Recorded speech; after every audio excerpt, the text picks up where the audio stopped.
When Mark works on his own, Mark takes 8 days to finish painting a fence. When Adam works on his own, Adam takes 13 days to finish painting a fence. One day, these two decided to paint a fence together. Unfortunately for Mark, however, Adam was not feeling completely committed to the project. So after 3 days, Adam gets up, says he's had enough, and he leaves. So now Mark has to finish painting the fence on his own. And we want to find out when Mark will finish. So to start off, we need to find out how much of the fence Mark and Adam have painted together, because then the remainder will be left for Mark on his own. So let's do that. Let's first find out how much of the fence Mark and Adam have painted together.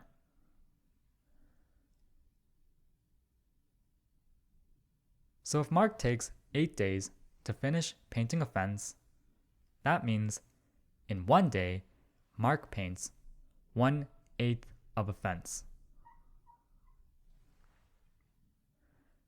Similarly, if Adam takes 13 days to paint a fence, that means in 1 day, Adam paints 1/13 of the fence.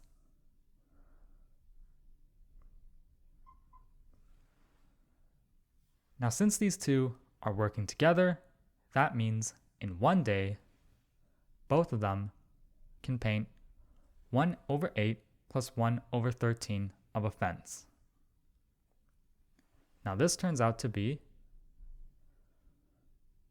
21/104 of the fence that is painted in 1 day when Mark and Adam paint together. So after 3 days, Mark and Adam have painted 3 times 21/104, which is the same as 63/104 of a fence. So if this is how much of the fence is completed after 3 days of work, then when Adam leaves, he is leaving 41/104 of the fence for Mark.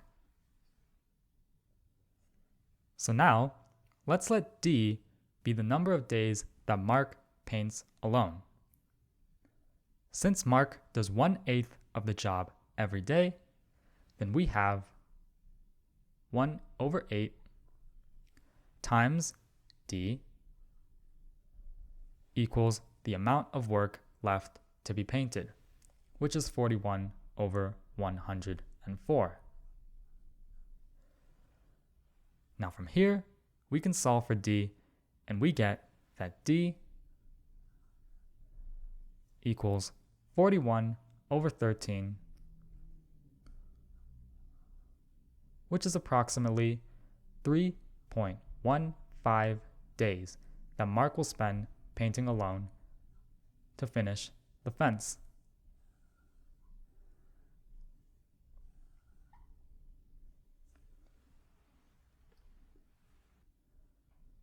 So hopefully, Mark has learned his lesson, so the next time he needs to paint a fence with a partner, he chooses somebody more reliable than Adam.